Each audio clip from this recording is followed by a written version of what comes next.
પહલગામ આતંકી હુમલા બાદ ભારત સરકાર પાકિસ્તાન વિરુદ્ધ તાબડતોબ નિર્ણયો લઈ રહી છે, ત્યારે પાકિસ્તાનના બહિષ્કાર વચ્ચે પાકિસ્તાન મિસાઇલનું પરીક્ષણ કરવા જઈ રહ્યું છે। આ સંદર્ભે પાકિસ્તાને નોટિફિકેશન જારી કરી છે। પાકિસ્તાને અરબ સાગર ક્ષેત્રમાં મિસાઇલ પરીક્ષણ કરવાનો નિર્ણય લીધો છે। આ મિસાઇલ જમીન પર હુમલો કરનારી છે, જેનું પરીક્ષણ આજે અને આવતીકાલે કરાચી તટ પર થશે। અંગે પાકિસ્તાને નોટિફિકેશન જાહેર કરી મિસાઇલ પરીક્ષણની માહિતી આપી હતી। ભારતની તપાસ એજન્સીઓએ આ ઘટનાક્રમ પર નજર રાખી રહી છે।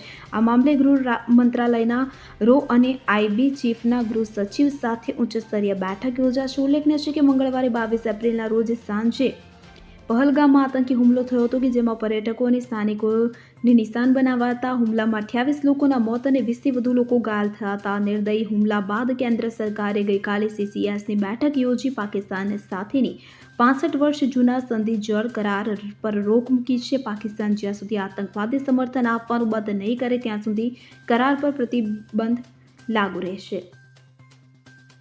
Bureau report CN24 news. હવે જુઓ દેશ દુનિયાની તમામ ખબરો તમારી આંગળીના ટેરવે। ઉઠાવો મોબાઈલ અને Google Play Store પરથી ડાઉનલોડ કરો અમારી CN24 ન્યૂઝ મોબાઈલ એપ।